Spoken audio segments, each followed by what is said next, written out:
up, youth fam? Turn to your neighbor and say, I'm glad you're here. I'm glad you're here. Hey, turn to Pastor Luke and say, I'm glad you're here. I'm glad you're here. Man, this weekend's going to be fun. If you aren't signed up, make sure you get signed up because it's going to be a good time. It's going to be a good time.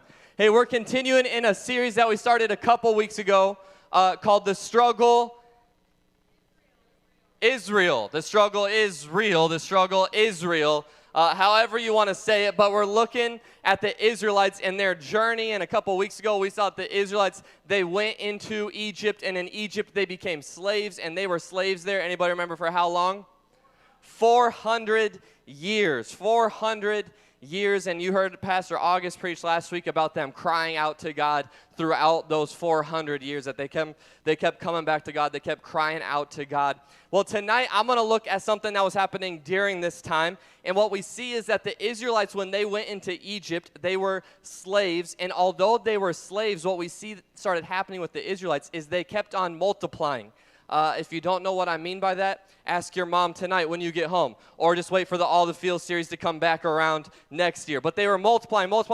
There were so many of them that Pharaoh, the king, he was like, I don't know what to do with all of these people. And if you've ever read the Bible and thought the Bible is boring, I want to take a moment and say the Bible's not boring. You're probably the one who's boring because the Bible is crazy, okay? If you had to give a TV movie rating on the Bible, it would definitely be rated R with the stuff that goes on because Pharaoh comes up with this plan. Hey, here's what we're going to do. Every Israelite boy that's born, we're going to go ahead and kill them at birth. And he wants all the boys dead. Well, the midwives that are doing this, he talks to them, they fear God, and they don't do it. So he's like, all right, we're going to come up with a different plan. Every Israelite baby boy, throw him into the Nile River. How crazy is that? Like, that is some messed up stuff. And Pharaoh's like, I don't want any of these people around. So they are throwing babies into the river. But there's one. Say one.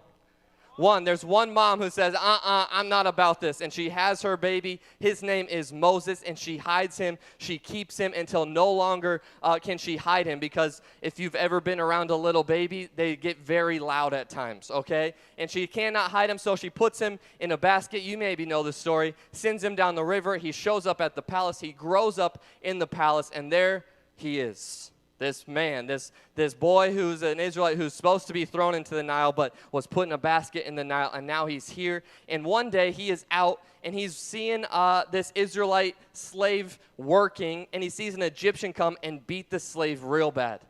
He gets so mad about it because that's his people. The slaves are his people, that he goes to this Egyptian and he kills him and then buries him in the sand. Like I said, rated R. The movie's messed up. He doesn't think anybody sees. He thinks he's all good until the next day someone says, what are you going to do? Kill me like you did that guy? And he realizes people know what happened, so he has to flee.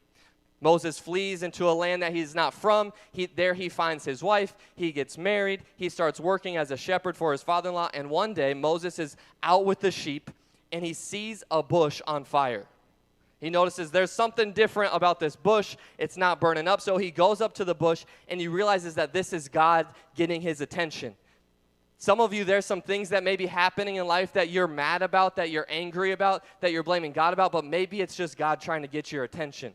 And here's this bush that's on fire. God begins to speak to him. Moses is talking to God, which, side note, how crazy would it be that you're just like walking by, you're walking down the road, and you like hear someone yelling, and you look up, and it's just like a bush on fire, and the guy's like yelling at the fire or something like that? Like, that sounds like some South Side stuff going on, or East Side night going on right there. I don't know. But he's talking to the bush that's on fire, and the bush that is God, God's speaking through the bush, and he says, hey, Moses, you're going to go back to Egypt, and you're going to free my people. You're going to free my people. If you have your Bible, turn to Exodus chapter 3. Exodus chapter 3. If you don't have your Bible, you can follow along on the screen. Exodus chapter 3. We're going to start in verse 19. It says this. This is a God talking. But I know that the king of Egypt will not let you go unless a mighty hand compels him. So I will stretch out my hand and strike the Egyptians with all the wonders that I will perform among them. After that, he will let you go. So he says, I understand that Pharaoh has a grip on my people. And maybe you're here tonight and the enemy has a grip on you. You're here tonight and an addiction has a grip on you. Depression, anger, something has a grip on you, and you feel like I can't get out of this, and you feel like I have to do something on my own. I have to use my own power, my own might in order to get out of this grip that the enemy has. But what we see here is that God has a mighty hand. That it's not about my own strength, it's not about my own abilities, but God has a mighty hand that will defeat the enemy. How many in the room know that God can do anything? That God can do everything? God can do any of those things. And I think it's easy sometimes for us to think, yeah, God can do anything through that person. God can do anything through Pastor Luke. God can do anything through Pastor August. God can do anything through that one student who's way more spiritual than me. But we have a hard time believing God can do something through me. But I want you to know that when you say yes to Jesus, that he begins to call you to big things, that he wants to use you. And it's not about the abilities that you have. You might feel like, I don't have the right skills. I don't have the right abilities to be used by God. But what we've said time and time again is that he doesn't call the people who are equipped. He equips the people who are called. And you are called. He calls Moses. He says, you're going to go to Egypt and you are going to free my people. And then we're going to pick it up in chapter 4, verse 1. Moses answered, what if they do not believe me or listen to me and say, the Lord did not appear to you? So he says, what if? Say what if. Turn to your neighbor and say, what if? I wonder how many things in life we've missed out on because we thought, what if? What if that happens? What if it doesn't work out? What if, and he says, what if they?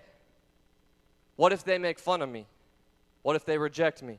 What if they laugh at me? What if they don't want to be my friend anymore? What if I invite them to church and they begin to reject me? They begin to not want to hang out with me. What if I tell them about Jesus and they say no? What if they? Moses begins playing out in his mind all of these possible scenarios. What if they reject me? What if they say God didn't really speak to me? And it's not even just these hypothetical things for Moses. It's real things that happened. He was rejected. When he killed this Egyptian man, they rejected him. They sent him out because they wanted to kill him, so he now had to flee. And what's happening here is he did what God wanted him to do. He was helping free an Israelite person, but he did it the wrong way. He didn't do it the way that God wanted him to do. And now what's happening is he's letting his past failures prevent him from his future potential. Saying, what if they reject me again? What if it doesn't work out like I wanted it to work out? What if?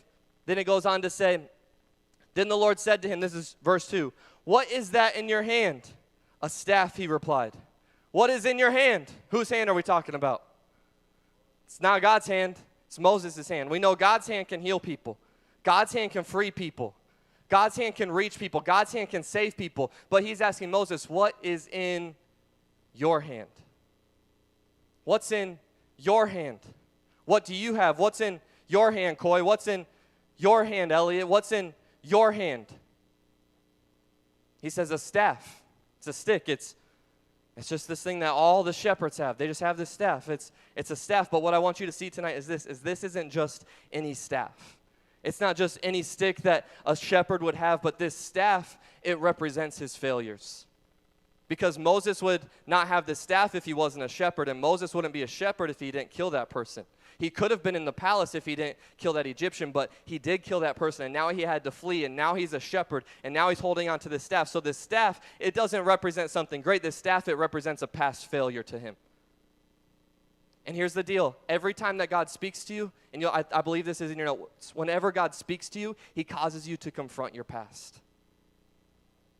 Some of you're trying to run. Moses is trying to run from the past. He's trying to run from the things that he had mistakes and the time that he killed this person. He's trying to run from it. But God's saying, hey, what is in your hand? It's a staff. It's confronting what happened in the past. Many times we disqualify ourselves from being used by God because of our past mistakes. Well, I did this. I did that. People would never listen to me because of this. Moses is thinking, I can't go and free the Israelites because I have blood on my hands. And here's the reality is every single one of us have blood on our hands.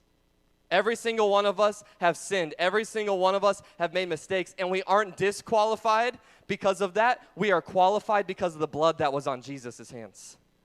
You're not disqualified by your hands. You're qualified by his hands. The fact is that Jesus came from heaven to earth, died on a cross for you.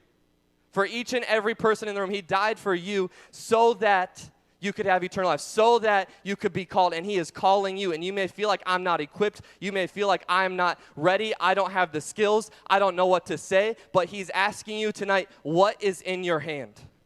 Some of you, it's your voice. Some of you, it's your social media. It's your TikTok. Some of you, it's your Instagram.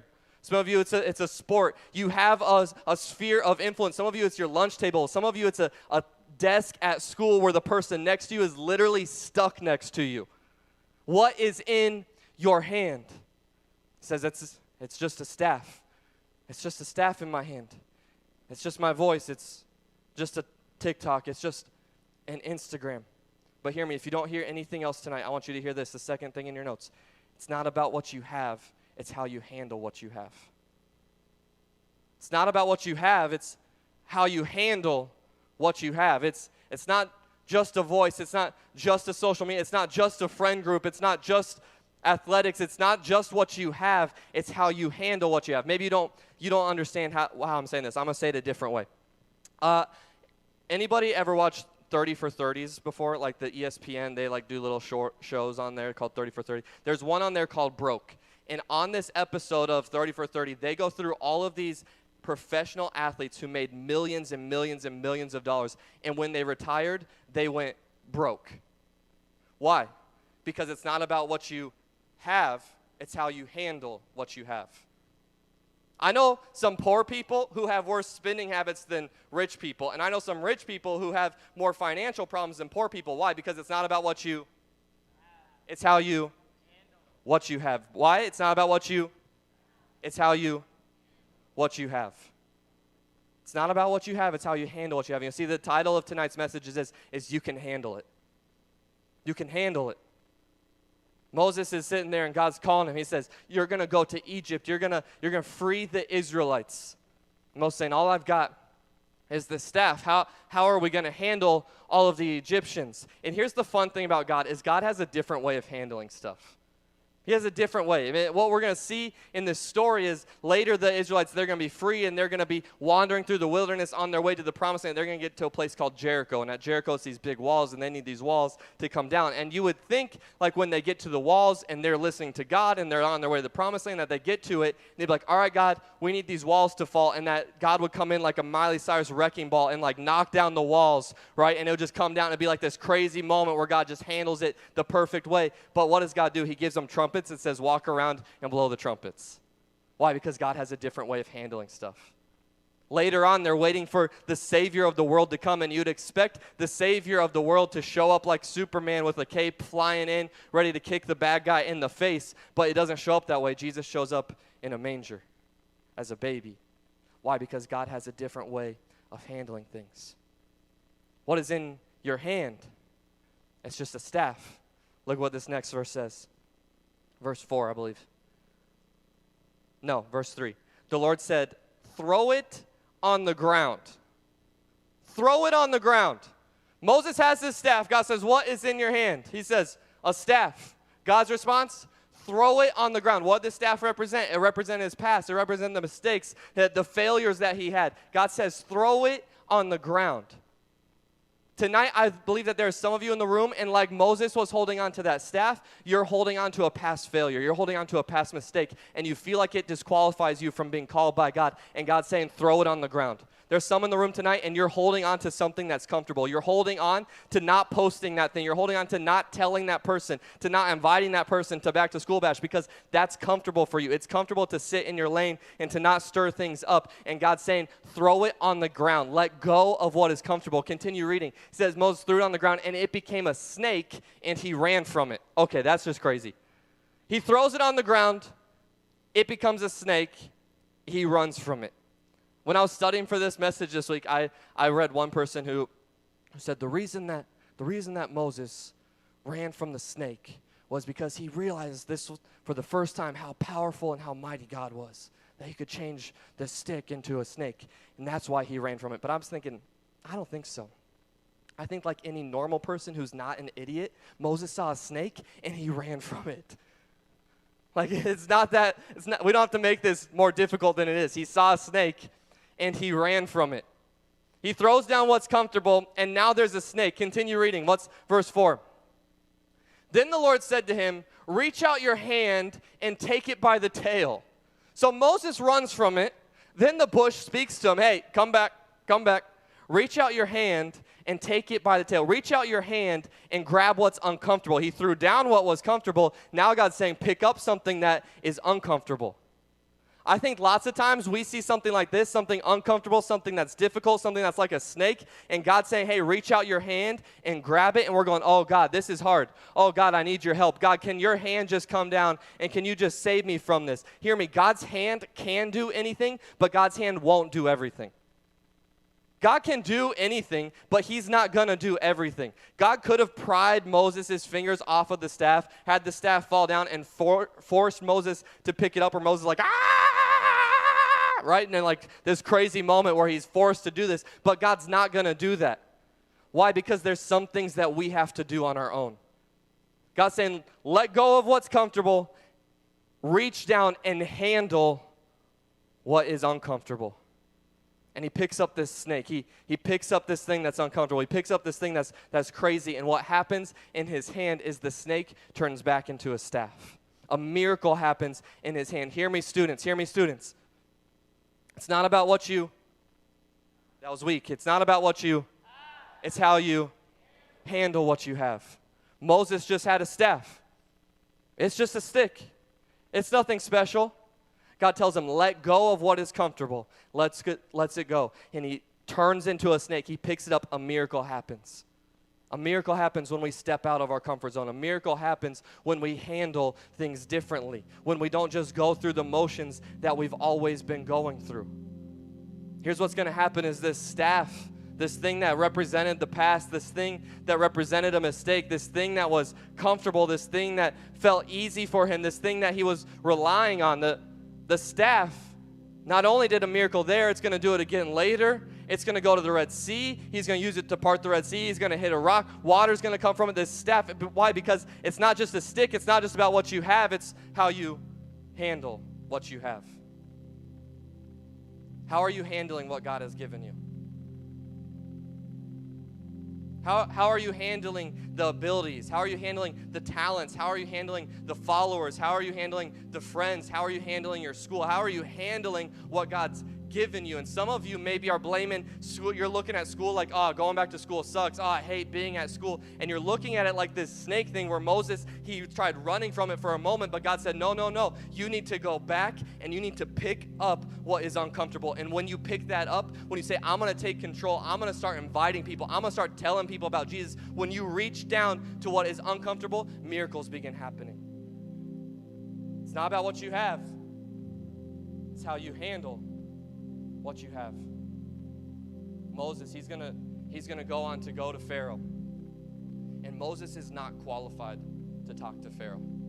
If you've never read the story of Moses, I encourage you that we're only in like chapter 4 right now of where we're at in this journey. Go back and read Exodus this week. Sometimes people are like, the Old Testament is boring. No, Exodus is like my favorite book. It's crazy what happens in Genesis and Exodus. Go back and read it. But what we see is Moses, he's going to go to Pharaoh with Aaron, and Moses isn't qualified to talk to Pharaoh. If you don't know anything about Moses has a stutter. He can't speak well, and he's going before the king. Maybe you're here tonight, and you feel like, this disqualifies me. I don't have all the knowledge of the Bible, so I just probably shouldn't tell anybody about Jesus. So I don't know all this stuff, so I probably should just keep my mouth quiet. No, because what happens is as Moses goes, God equips him. As Moses goes, God gives him the people around him that he needs. And Moses goes before Pharaoh and he says, hey, Pharaoh, let God's people go.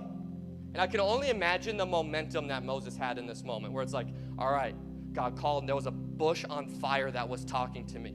That would get you fired up. I threw down my staff and I picked up a snake. That would get you fired up. He goes before Pharaoh, and I imagine it being like, God told me I'm going to do this. Here we go. It's going to be this moment that happens. Pharaoh, let God's people go.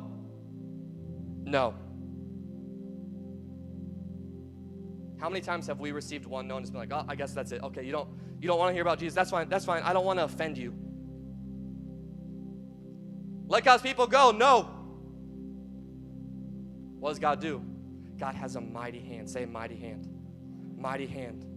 He has a mighty hand, and he's calling you to something, and you might be feel like you're called to that friend. You might feel like you're called to that group of people. You might feel like you're called to your team. You might feel like you're called to send a DM, to post something, and people say no. But God has a mighty hand, and God begins to work. God begins to send these plagues time and time again. Let God's people go, no. Let God's people go, no, no, no, no. Can I encourage someone in the room tonight that don't let one no be the end of it all? Don't just be like, oh, they said no. Probably shouldn't talk to him about it anymore. He was persistent. Man. What I would do to go back to my freshman year of high school and have this idea, I'm going to be persistent.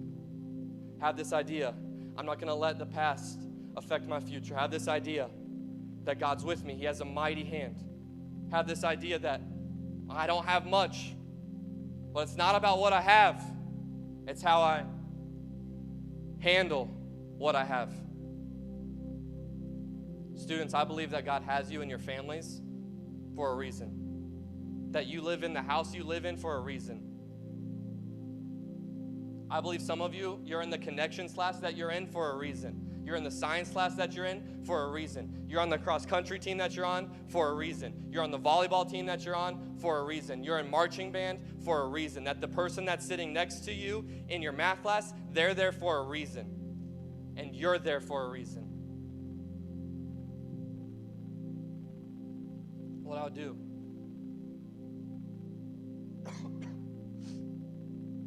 It's not about what you have. It's how you handle what you have.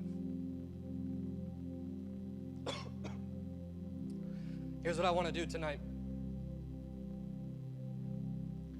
On your seat, there should be a My 5 card. Can someone grab me like a water or something? I think there's some water backstage. Luke, there's water right here? Perfect. I don't know whose this is, but it's mine now.